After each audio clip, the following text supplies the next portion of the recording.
here for another episode of Riley's Roundup, and I have Meghan Cotter here from Micah Ministries. Now, Meghan, what is your title again? Executive Servant Leader. Okay, that's awesome. Thank you so much for joining me. I think you're my first executive servant leader. So.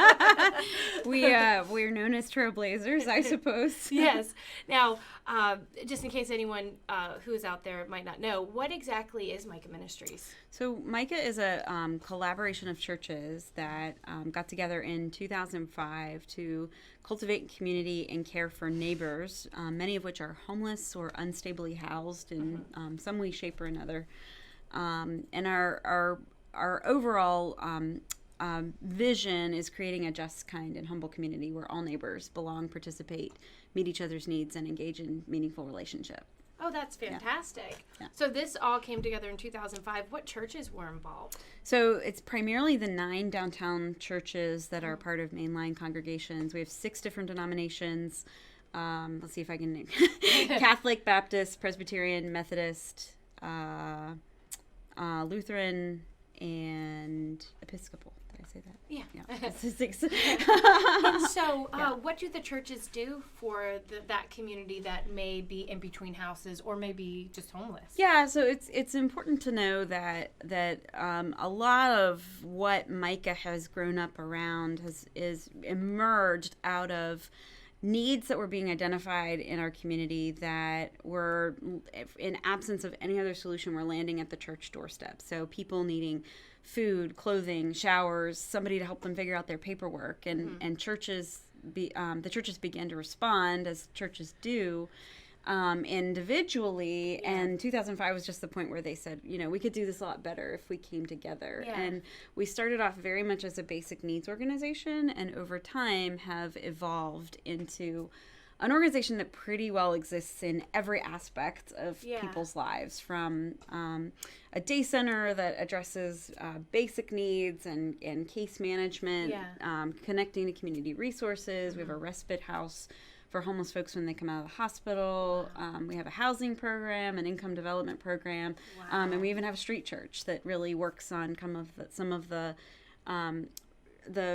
kind of re-envisioning of what we call social and spiritual capital, kind of helping build up people's self-worth, connect them to that broader community so that they can have a chance at restoring their lives. Oh, that's fantastic. Yeah. How big is that community right now? Like, if you would say individuals that are homeless in our region, how many do you think are in the Micah Ministries program? Yeah, so the best measure is every year we do an annual point in time count, which is kind of like a census. Yeah.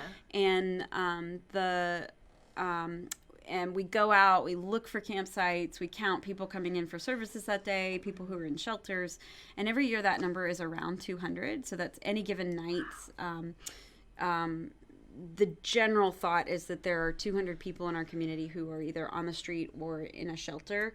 And by comparison, if you were to go to LA, for instance, or a much larger city and conduct that, LA counts 50 to 60,000 people on a given night. So what's really exciting about Fredericksburg is we have a very manageable number. 200 sounds like a lot, but we have a very manageable number of people that we can really wrap support around and really, and I think, functionally ending homelessness in some way, shape, or form is such a doable thing in a community like ours. So do y'all provide resources for these individuals to try to get back into like the workforce? And tell us more about that.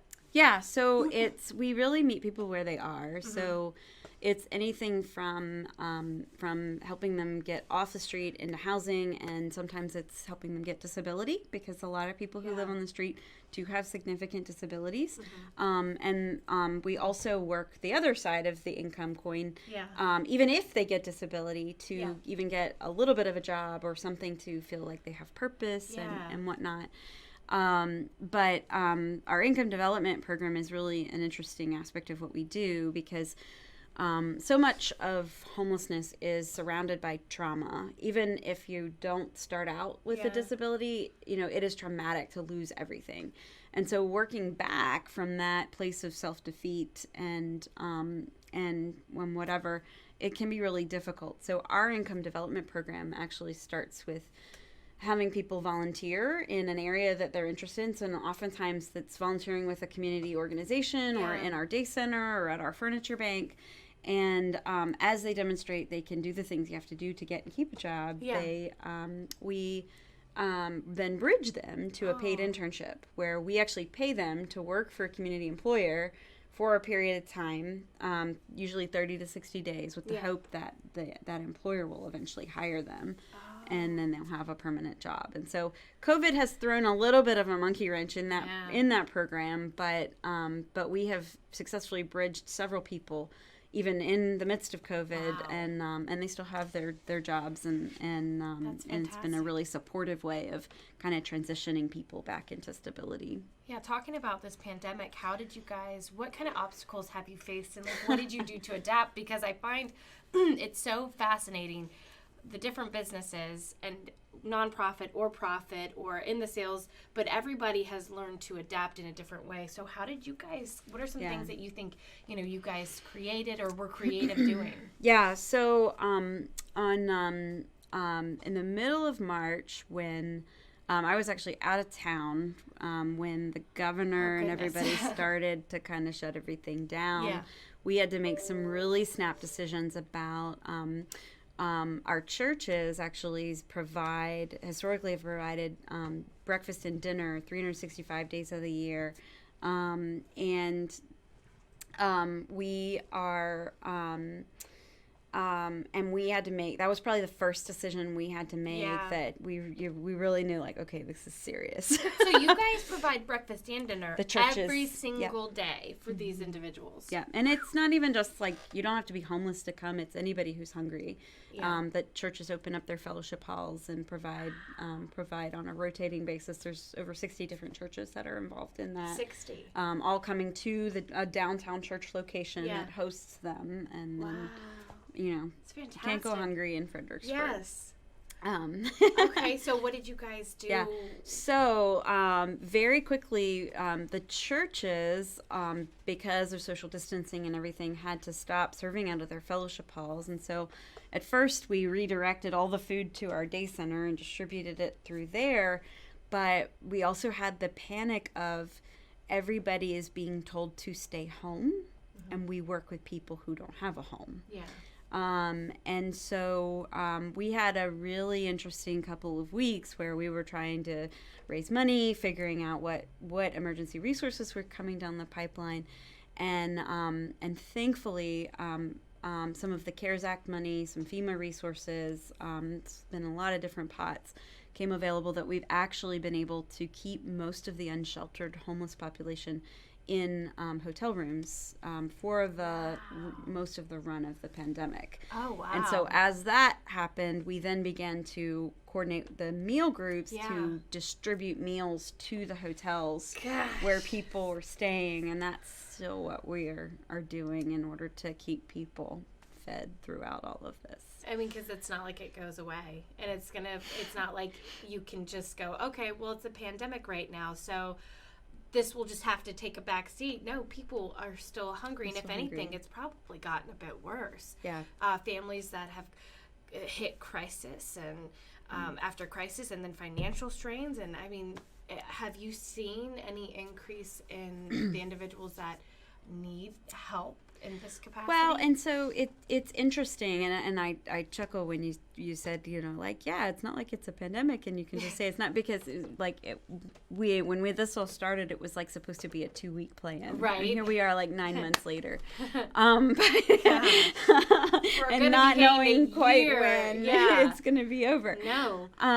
So it's been interesting that about mid-April, so this all kind of started in March, mid-April, we hit a point where just about every person we knew that was on the street had been offered a hotel. There were 8 people who just turned it down for any variety of different reasons. A lot of times it's mental health, or don't want to leave all my stuff behind, or, that kind of thing.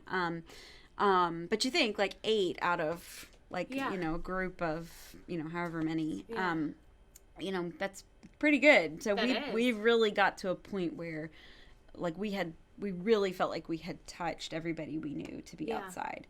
And so, but then we had a couple months like that where we kind of hovered in that spot, and then kind of more about the last 2 months or so, we've started to see some of those numbers tick back up with some folks like losing their housing or maybe outwearing their welcome in some of the places they had been staying. There's another shelter in town that hasn't been able to take people in at as much of a regular basis as they had before, and so we're starting to see some newer cases of homelessness trickle down. But I think we are a little afraid that there's this pending tsunami of people that they're not getting evicted because of eviction moratoriums. Right.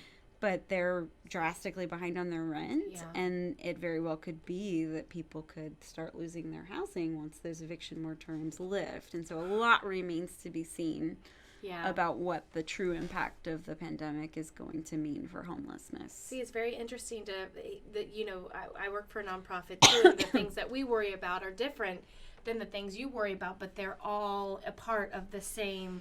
It's from the pandemic. So it's just, you really don't see how this affects people. And I was speaking with someone the other day, and she was like, I didn't really have, the pandemic hadn't affected her as much. Nobody had gotten sick, and she was able to work from home. But then she came into the business and saw how it's affecting the rules with the masks and the hand washing and the industry that they work in. There's people contact, and there's restrictions on how many people, and then the deadlines of like ending food and ending drinks. It's just so interesting how unless you actually see it, you don't realize how it affects different people. Yeah. Now, you were mentioning you started about a decade and a half ago. How did you find Micah Ministries? So my first life, I was a reporter at the paper. What? Cool. And I got into journalism because I wanted to make a difference. Yeah. And I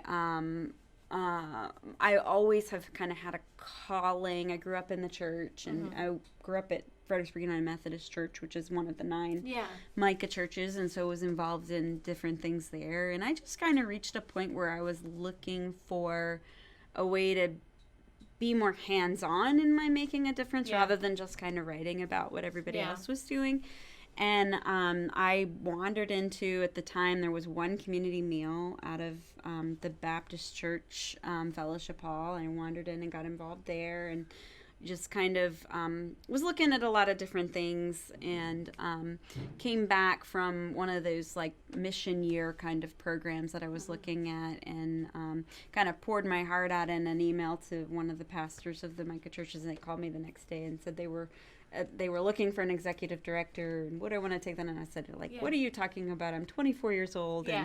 And so for whatever reason, they hired me, and I'm still here. Wow. Wow, that's so cool. So at 24, you got that position. Somehow, some way. And so I know you kind of boiled it down for what I was going to lead into next, but was there a moment in your life, was there ever something that happened to you, even as a child, that gave you this perspective of wanting to help other people? Oh, jeez. Well, so I have a very mission-minded family. Like I said, I grew up in the church. Yeah. The original, and actually most of the shelters that actually exist in this area, even though they're not run by the churches any longer, emerged out of the churches. And so at the time, originally, another shelter in the area was actually the original shelter in the area started out of the fellowship halls of the downtown churches long before Micah. I was 5, and I would go with my parents to serve at the meals, and when it was our church's week to host the shelter, and I just, that just has always been instilled with me. I mean, my dad was a principal and would dress me up as an elf to go take people food on Christmas, and then as a teenager, I got involved with different work camps, and Fred Camp. This is another area nonprofit that is fixed up houses of people, and just like those kinds of things. I guess if you kind of look at my whole story, I think like those seeds, I think, were planted a long time ago and have kind of just evolved into this kind of really crazy thing. Yeah. No, I mean, we have such a great community. So you grew up in Fredericksburg? Yep. Yeah. Spotsylvania County. Okay. Graduated Chancellor High School. Oh, wow. Yeah. Oh, funny fact. There's a guy that's like an actor that went to Chancellor. Oh gosh, I'll have to think of it later. But he did a couple movies with Will Ferrell. Oh. You're not familiar with him? I don't know. Okay. I don't know. I'll have to send it to you. Yeah. Yeah. Yeah. So we obviously all just got done. Thank you, Tim Pohanka and Shondell, the big team at Pohanka. We just got done with the Christmas Tree Challenge, and that's like a fundraiser that we are just so thankful to be a part of. Do you do any other fundraising? Yeah, we do a lot of fundraising. Yeah. So what are some of your big events throughout the year? So honestly, like we are actually not a big event organization. Okay. We do a lot of, like right now we're in the middle of the Love Your Neighbor Challenge. Okay. That is it's a 3-month appeal where we share stories. We go and we have our neighbors talk in different churches, and I mean that's probably our biggest thing during the year. We're in the quest right now for a signature event. We're in many ways still a young organization. Yeah. And so we were kind of just on the cusp of that, and then COVID hit. Right. And so some of that has kind of hit the back burner, but a lot of our fundraising right now is really based in the Love Your Neighbor season, and also just general conversations and appeals and things like that. But the raffle, of course, that we're working on is one of those things that we are working towards. We got this big car auction raffle that we're hoping to have in 2021. Hopefully, fingers crossed, in March. So, those organizations that help us do that all have adapted as well. So stay tuned, though, because we will be auctioning off a car. And you could buy tickets, I think, for only $50 is what we were deciding on. So it's not a bad deal to potentially win a brand new car, that the Pohanka team is working with us on again. So there you go. Thank you, Tim Pohanka and Shondell and the whole team here. Have always been fantastic, huge supporters of the community, Yeah. So if anyone out there is listening and they want to be a part of either volunteering or helping in some way, donating or donating goods or monetary donations, where would they even go to look how to do that? Yeah, so our website, which is www.dolovewalk.net, and if you forget, it's the verbs in Micah 6:8 in the Bible. So our website is a good place to start. There's a lot of good information on there, some of the stories that we've shared, and statistics, and you can access our donate page. You can access kind of volunteer opportunities and things like that are just to give people a good place to start. And then we always welcome people to drop by our office at 1013 Princess Anne Street, or call us at 479-4116 to get a feel for things and talk about how they can get involved. So if there's anything that, okay, we've already talked about kind of where this came from to want to do good for others. If there are people out there that they want to help, like what would be a message you would tell them about why it's so important to help your neighbor? Because that's in the Bible as well, And so why do you think that's just so important? Yeah, you're going deep here, Devlin. Yeah. So, fundamentally, and I think this speaks to our mission and our vision and our values as Micah, is a recognition that all people are created in the image of God, which means that we all have something really incredible to offer. And that runs from the wealthiest person in town all the way down to the person who's living under the bridge right now. We all have something really incredible to give. And so I think the really important thing for people to hear is that even if it's not money that they have, money is often always wonderful. Yeah, but even if it's not money that you have, perhaps there's an employer out there that has a job and would want to take a chance on somebody who's who needs a second chance. Yeah. Maybe there's a landlord out there that has a property that they would like to offer to help somebody get off the street. Yeah. There are, maybe, all that you can do is pick up an extra pair of socks or underwear when you are doing your Christmas shopping this year. Everybody has something that they can give, and it's oftentimes about what people really reflect on as their special contribution to the world, and figuring out how to share that. Yeah. I think is the fundamental call of loving your neighbor. Wow, what a deep. I know that was a deep question, but You went there. I feel like that's people's hearts are more open now than I think they're used to, and not just their eyes are open to really what's around them, because time kind of slowed down a bit when COVID happened. And like some of the most incredible things. We have a guy who's retired. He retired from the Department of Immigration. He was a case manager, and he is just like, he can get birth certificates that we can't even figure out how to get. There just are, there are people that out there that just have skills that they fix things, and we need people to fix things. They're just, everybody has a gift, and I think a lot of times we debilitate ourselves by thinking like, well, I don't have money, I don't have time, I have nothing to give, and there's so much more to it than that. That I just think our community, our world would be a better place if we all lived at our greatest place of wondering and curiosity about what it is we were created to offer the world. And getting to that journey is being supported with like love and supporting each other. So, oh my gosh, thank you so much. Is there anything we didn't cover about Micah Ministries that you think is important for the community to know?